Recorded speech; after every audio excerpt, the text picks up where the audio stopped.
Zach. Today I want to talk with you about 9 ways to handle difficult situations. And whether you are in full-time vocational ministry, whether you are a volunteer leader, you are going to come across situations in youth ministry that are difficult to handle. And this could range from a student revealing something to you that's happening at home that you need to get involved with. It could be a student revealing something going on in their personal life that needs more than just a "hey, I'll pray for you" kind of thing. There's difficult situations that happen, and there's too many specific situations to go into in depth in the video. But I just want to give you 9 principles and 9 ways to just approach handling the various difficult situations that you might face. And you can follow along in the notes that are below this video. Just click on that link, download them, and you can fill in the blanks. So I'm going to actually tackle 1 and 2 sort of at the same time. The first 2 rules for handling difficult situation is this. First, have an appropriate internal reaction to the situation. And then number 2 is have an appropriate external reaction to the situation. So I want to explain what I mean by that. An appropriate internal reaction is this. You have to come to a place in your leadership with students that you cannot overreact to things that you're told, but you can't underreact to things that you're told. And I've seen both sides. I've seen leaders get very, very overwhelmed and get really hyped up because a student told them something, and the leader's reaction actually made the situation worse because they overreacted. But then there's the danger that you as a leader underreact and you just think, oh, they don't really mean that, or they were just joking around. And then you come to find out, oh wow, they were actually serious and I should have done something about it. Depending on the situation, there's some cases where if you receive information and you don't do anything with it, you are actually liable for that. And that could be a big, big issue for you personally and your church. So the appropriate internal reaction that we need to have in anything that we're dealing with, anything that we're told, anything that we hear from students, we need to have an appropriate internal reaction. We need to strike the balance of, I'm not going to overreact to this, but I'm not going to underreact to this. And so that's really, really important. Going along with that, the internal reaction is the external reaction to the situation. If a student tells you something, your external reaction can really play a major part in how everything transpires from then on. Quick example for you. I had a student one time come to me. We were in the middle of a worship service and they came to me, and I just felt like I needed to pray for him, and so I was praying for him, and they ended up revealing to me that there was a sexual thing happening between them and somebody at school, and I was floored. This was not the student I expected to hear this from, truthfully. And in that moment, I didn't have a mirror, but if I could have looked at myself in the mirror, I'm sure that my eyes were really big. I'm sure that my face went white a little bit. And we've all been there where a student tells us something and what? Are you serious? But if we just know ahead of time, hey, we just need to be on guard that whatever we need to guard our external reaction. Guard our external reaction. There was another situation one time where there was a student who had said that there was something going on at home that was inappropriate. They were scared to go back home. And I remember that some of the leaders their external reaction was very protective, very aggressive reaction, essentially, and it turned out that the student wasn't actually telling the truth, and so the leader actually ended up not helping the situation at all. And so both our internal and our external reaction, we need to guard those. We just need to guard those and make sure that we're balancing ourselves out and not over or under reacting. And the great thing is that your team is a piece in helping this. Your youth pastor should be a help in handling this.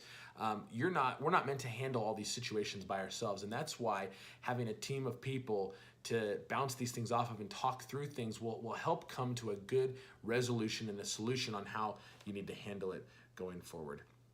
So that's number 1 and 2. There's so much that could be said about that, but we'll just leave it at that. Let's go to number 3. Number 3, when a situation happens, when you're told something by a student, number 3 is ask a lot of questions. Questions have power, and questions can bring more clarity to a situation than your reaction can. Proverbs 18:17 says this: "The one who states his case first seems right, until the other comes and examines him." Now, I'm going to stretch the context a little bit, but you'll get the principle of what I'm trying to say here. The principle is this, is that oftentimes the first thing that we hear is very believable until we hear the other side of the story, and then we're like, oh, maybe there is another side to this thing. And when you are in youth ministry and you're hearing something from your students, you're only hearing one side. You got to remember that. You got to remember you're only hearing one side. And sometimes you won't be able to hear the other side, but I've found that questions are a great way, lots of questions are a great way to try to get to the other side as best you can. When a student comes to me with a hard issue, I try to ask a lot of questions. If a student reveals something to me, I try to ask a lot of questions. Not like I'm suspicious of them or anything, but I want to find out more information. I want to be well equipped so that when I go to the next stage of needing to handle it, I have the information that I need. Not only that too, but when a student comes to you and they share something or something's revealed and you ask a lot of questions, it actually shows that you care and that you're not just like, oh, okay, great, and then move on. So ask a lot of questions. Number 4, when it comes to handling difficult situations, your leader role, this is a big one, your leader role must trump your friend role.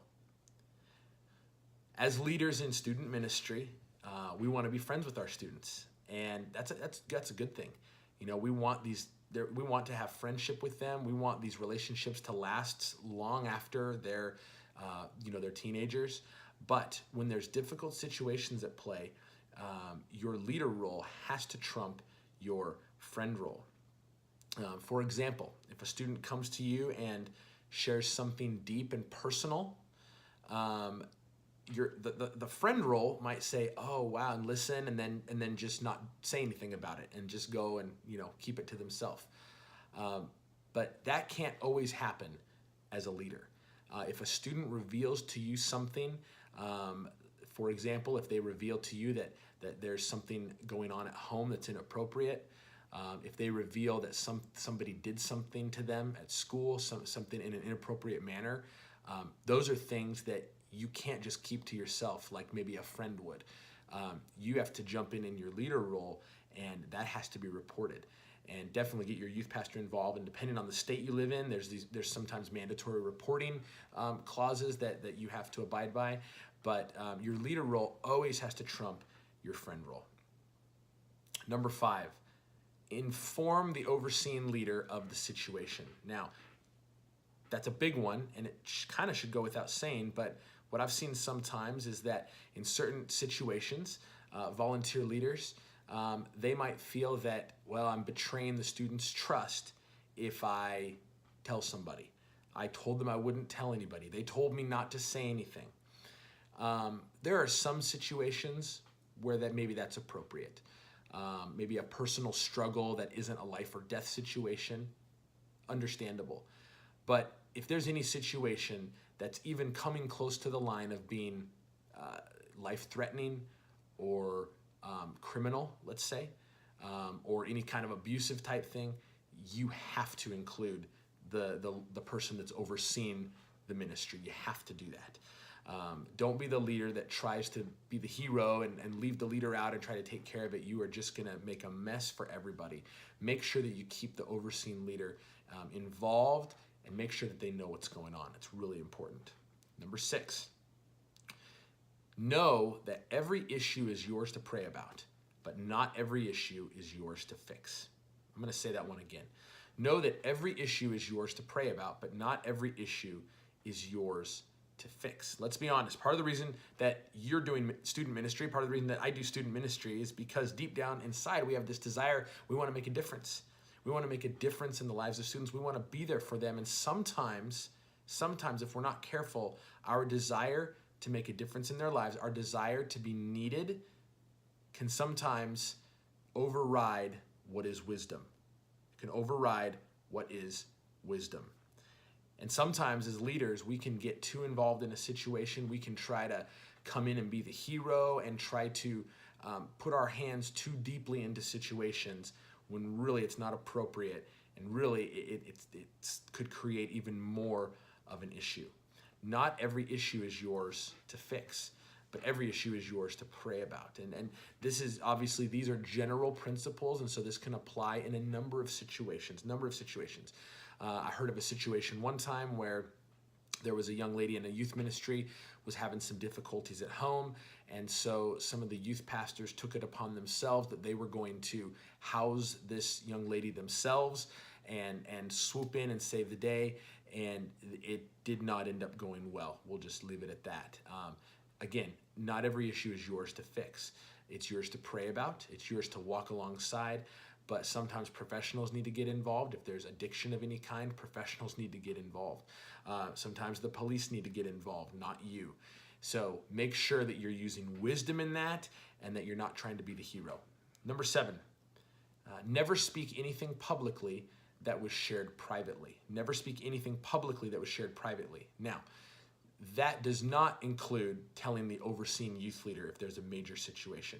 What this has to do with is, don't even accidentally slip and share something with another leader, or God forbid with other students that a student told you in private. This is a big deal, and sometimes for some leaders this is a real challenge, where they have this information and they feel like they want to tell somebody, or they feel like, hey, if these people knew, maybe they would pray and it would make a difference. Listen, that's not appropriate. That's not appropriate with difficult situations. Do not say in public what a student told you in private, unless it's something that needs to be brought to the youth leader. You do that, and then you just hang on to that. You hang on to whatever that is until you die, okay?